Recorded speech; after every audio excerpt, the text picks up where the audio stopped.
know, this is National Pickle Week. We'd like to honor the occasion, but since we can't bring you a pickle, we bring you a man who's a barrel of fun, Jack Benny.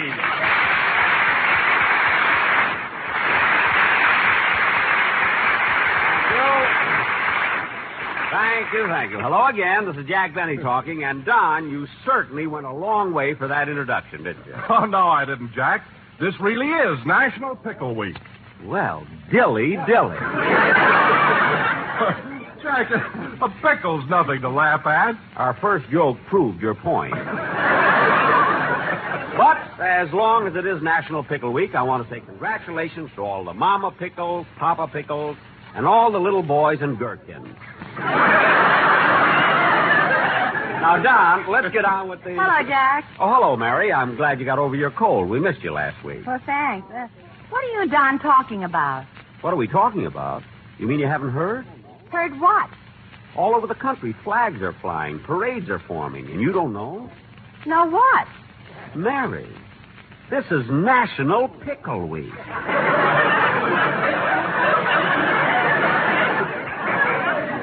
Pickle? Yeah, that's a cucumber that had its option picked up by Heinz. Hey, you know, Don's right. I am a barrel of fun. Yeah. For this, I had to get well. Well, you can thank me, Mary, for sending my doctor over to take care of you. Oh, fine. Some doctor. What are you talking about? He's an excellent physician. Yeah, but boy, is he nearsighted. Huh? As he came into the house, I thought I'd save a little time. So when he walked over to me, I stuck out my tongue and he hung his hat on it. Hung his hat on your tongue? Then he walked over to the clothes rack and said, "Don't stand there in the corner with 3 coats on. If you're cold, get in bed." Gee, I didn't know he was that nearsighted. He can't hear either. The doctor can't hear? I said goodbye to him 4 days ago, and he's still there. Oh, well, anyway, Mary, you're back on the program. That's all that matters. Because tonight we're going to do a very important sketch. Come in. Mr. Benny? Yes? I drove you down to the studio in my cab, didn't I? Yes, you did. The fare was $1.95, and I paid you. Well, I've been thinking about the tip. The tip? What about it? Look, I know this is National Pickle Week, but I'd rather have money.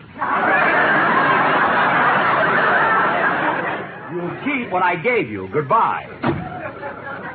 You've got a lot of nerve breaking in on my program with those silly... Wait a minute, Jackson. Don't get mad at the cab driver. He deserves a lot of credit. The guy comes in here without a script and gets a laugh.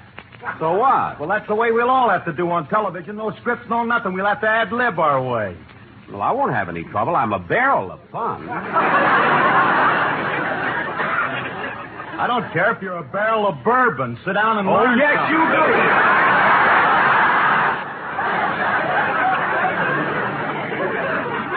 Not unless you're 100 proof. Now, look, I'll show you how television's going to be, Jackson. Hey, Livy, ask me what I did yesterday.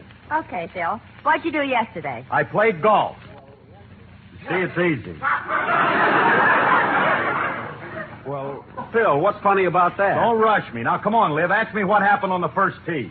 Okay, what happened on the first tee? I drove off and hit Walter Pigeon.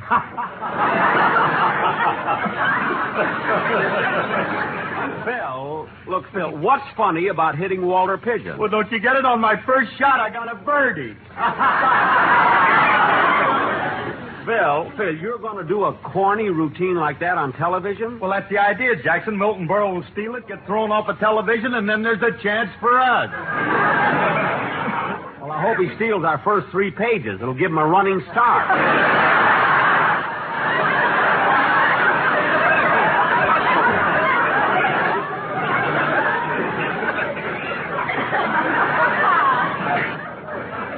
Wait a minute, Jack. I think Milton is very clever. Oh, he is, eh? Livy's right, Jackson. Milton is a barrel of fun. Oh, Harris, you're like a car without brakes. There ain't no stopping you.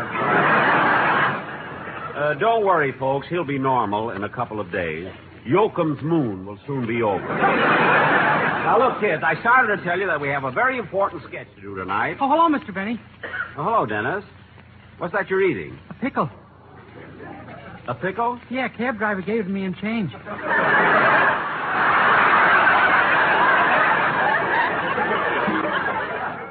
Oh, well, how come you took a cab from home? Oh, I didn't come from home. I came from the airport. Well, Dennis, have you been away? Oh, no. A friend of mine is learning to fly, and when he got through with his lesson, I put on a parachute and he took me for a ride.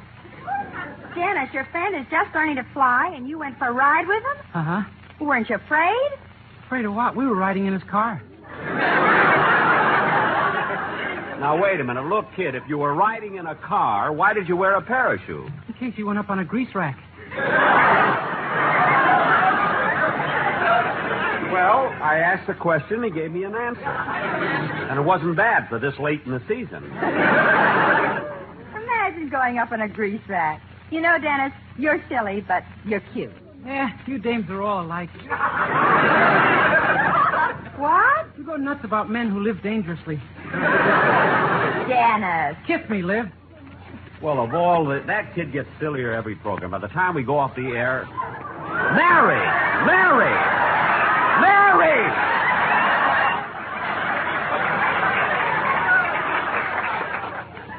Mary, why'd you do that to Dennis? He asked for a kiss, so I gave it to him. And it wasn't bad for this late in the season.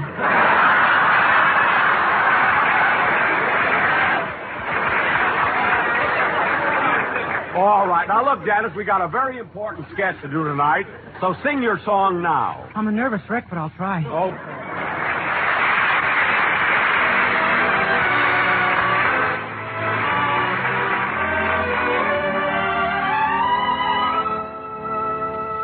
There's a chapter in my life called Mary. It's the story of Mary and me. It tells with a tear in each souvenir just how sweet a love can be. In the chapter in my life called Mary are the moments that we used to share. I live to recall and treasure them all, every tender memory there. Songs that we remember, picnics by the shore, making Mary smile or sigh. Walks across the meadow, good nights at her door, till that kiss of goodbye. It's a chapter in my life called Mary, and there's heartache in each little line. It's not in a book where people may look. It's in Mary's heart and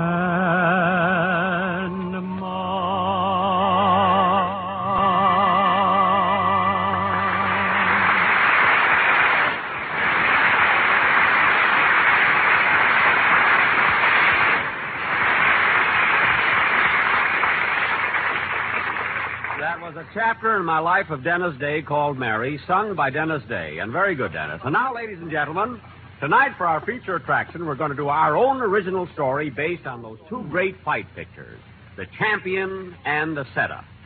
In this thrilling story of the Squared Circle, I'm going to play the part of... Uh-oh. What's the matter, Jack? The script. Mary, would you go to my dressing room and see if Rochester got the script for the play? Okay, I'll be right back. Oh, hello, Miss Livingston. Hello, Rochester. Mr. Benny wants to know if the scripts are ready. Yes, here they are. I was just reading them. Well, what are you laughing at? It says Mr. Benny's going to play the part of a prize fighter.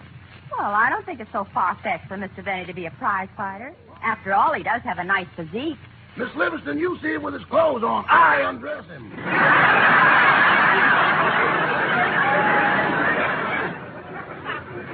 So what? It's like he's an artichoke. You keep taking things off till you're down to nothing.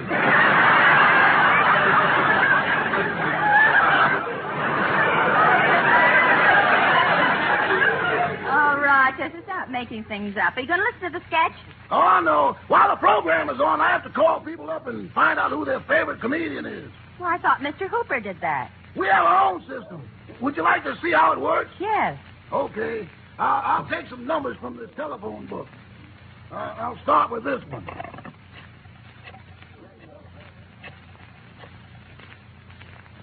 Hello, this is the Acme Radio Survey. Is your favorite comedian Jack Benny?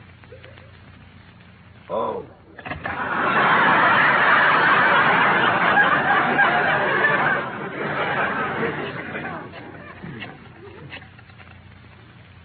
This is the Acme Radio Survey. Is your favorite comedian Jack Benny? Oh. Rochester, I better go. Wait, I'll try again.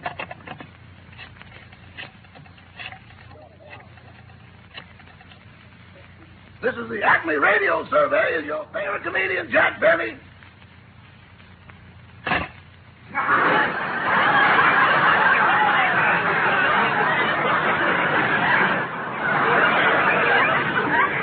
Rochester, Mr. Benny is waiting for these scripts. Okay, here you are, Miss Livingston. Now, let's see. I'll pick another number. Mary, how about the script? I've got 'em. Well, hurry up now. Everyone's waiting.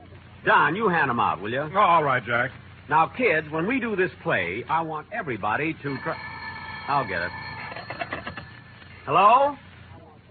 The Acme Radio Survey? Yes, he is. Yes, I listen to him all the time. And now, kids...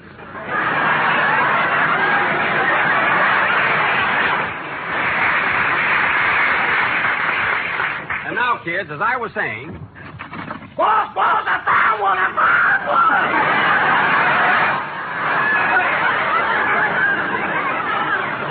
Good. Now, kids, you've all... Mary, stop looking at me. Now, kids, you've all got your scripts, so let's get started with the play. And now for our play. Let's go, Don. Ladies and gentlemen, for our feature attraction tonight, we present a thrilling, dramatic story of the prize ring entitled The Champion Setup. Curtain music.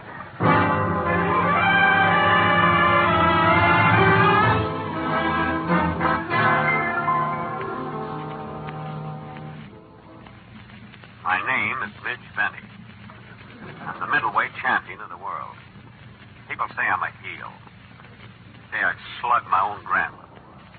But they're wrong. Grandma's a heavyweight.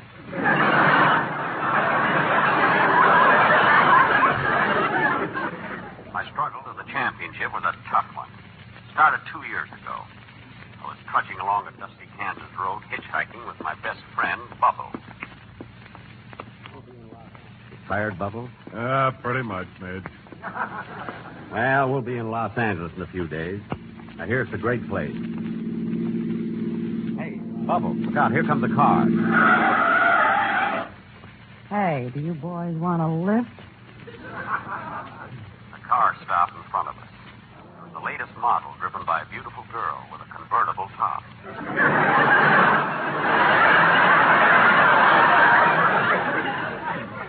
I could tell by the dark part in her blonde hair. As the rays of the sun hit her golden curls, it glistened. The most beautiful hair I'd ever seen. I promised myself that when I got rich, I was going to buy some like it.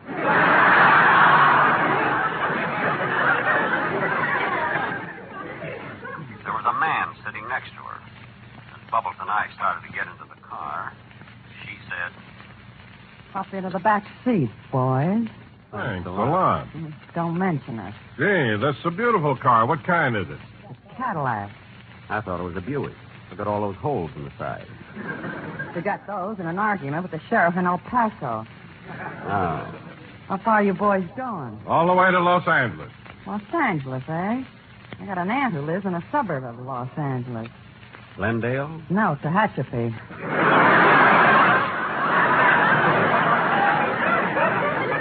Oh. By the way, miss, your boyfriend doesn't seem very talkative. He talks with his fist. He's Slugger Brown, the middleweight champ of the world. Yeah.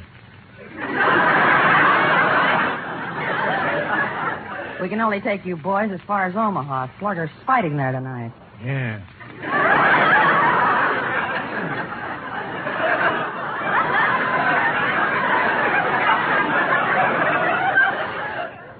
Are you really Slugger Brown? Yeah. And you're the middleweight champ? Yeah. You're fighting tonight in Omaha? Yeah. And this is the title fight? Yeah. 36 years later, we arrived in Omaha.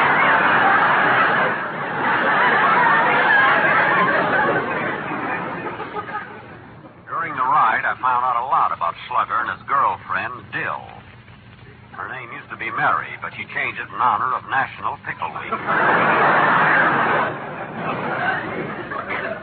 I watched the fight that night and saw Slugger Brown collect $30,000. It was then I, Midge Benny, decided to become a prize fighter.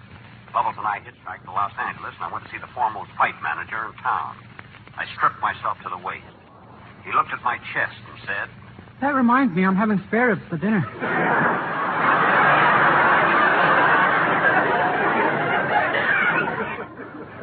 Now, don't be funny, Mr. O'Brien. I may not look so good now, but you give me 2 or 3 months of training, I'll be a champion someday. Do you hear? A champion. Now, wait a minute, son. Fighting is a tough game. I used to be a fighter myself, and I'll never forget my last bout. It was with Killer Nelson. I tried to slug it out with him for the first 3 rounds, and then I decided I'd better stay away from him, so I got on my bicycle. But he finally got me. What happened? My trunks got caught in the chain.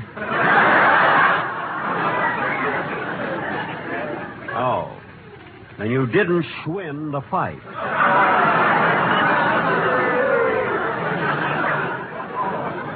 Send 3.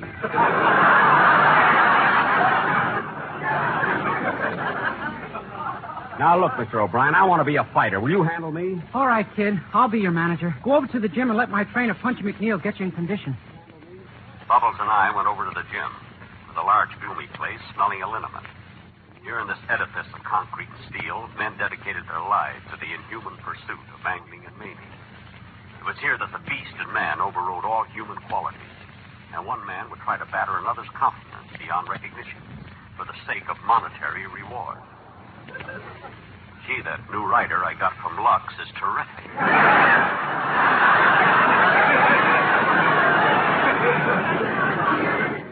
I looked around the gym trying to find Punchy McNeil. Finally asked a man leaning against the ring.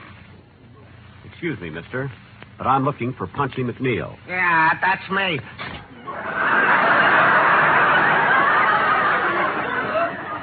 Well, I'm Midge Benny. I'm pleased to know you. Now, look, Punchy, I'm trying to be a fighter. Mr. O'Brien wants you to handle me. Okay, but you ought to think it over. Fighting is a tough racket. Yeah, I should know because I used to be a fighter myself. No. Yeah, I had my first fight back in 1932. God. Yeah, I spent 12 years in the ring. 12 years? Yeah, but I finally came to, got up, and went home. Well, look, Punchy, I want to... Hey, wait a minute. I didn't finish my story. Oh, there's more? Yeah. What?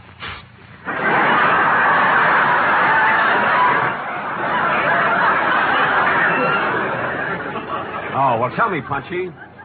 Were you always a fighter? Oh, no, I used to be a musician with Guy Lombardo's band. Go on, you were never with Lombardo. Oh, yes? Yes, I was. Yes, I was. Yes, I was. Yes.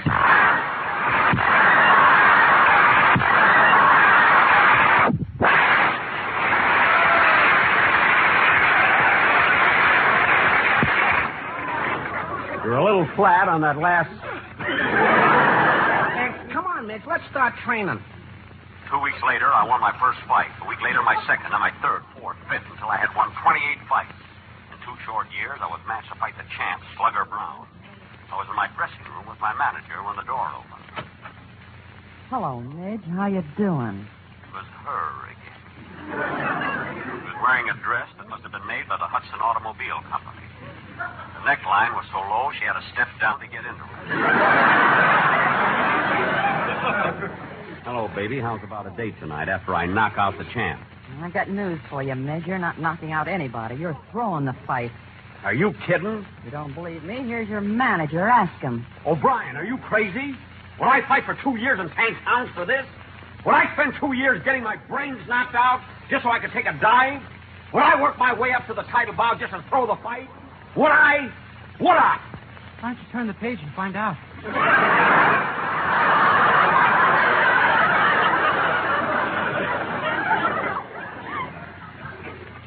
I turned the page, and there it was.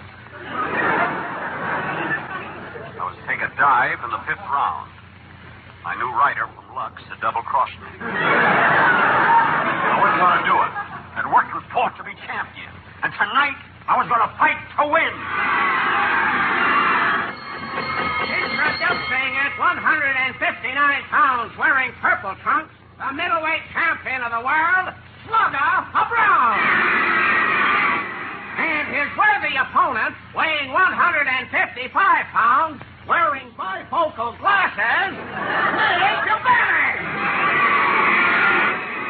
Good evening, ladies and gentlemen of the radio audience. The men are in the center of the ring receiving their instructions. They go back to their corners waiting for the bell.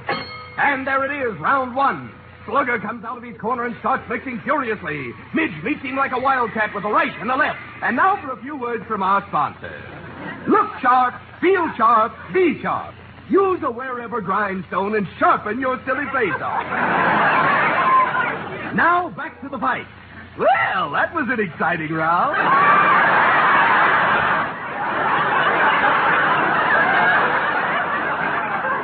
Slugger's nose is still bleeding and Midge's eye is tightly closed. Now we're waiting for the bell for the second round. There's the bell. The boys come out and circle each other. They're still circling each other. We circled each other 3 times. Then my opponent leaned over to me and said... Hey, Bud. Bud. Who, me? Yeah. Come here a minute. What is it? What round are you going to take a dive in? The 5th.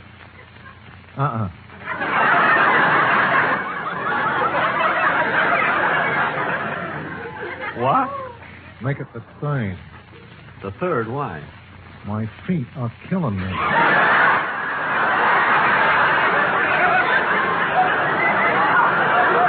Well, look, Slugger, I'm not throwing this fight. I'm in here to win, so start mixing it. Well, okay, it's your nose. Oh!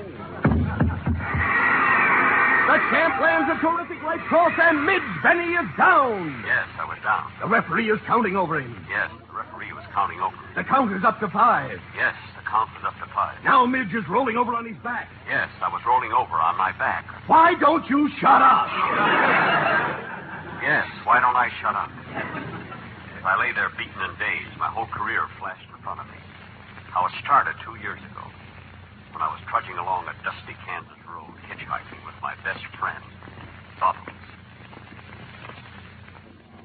You tired, Bubbles? Pretty much, Midge. Hey, Bubbles, look out. Here comes a car.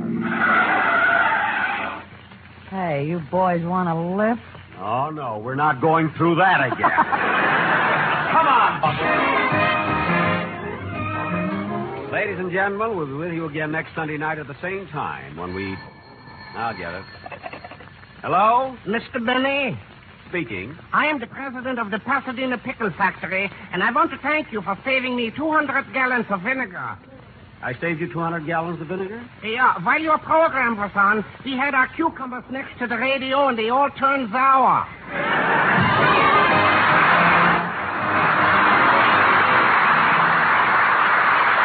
Good night, folks.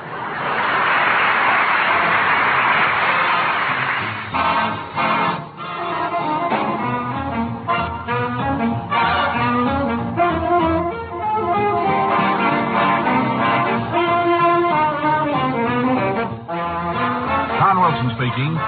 This is the United States Armed Forces Radio Service.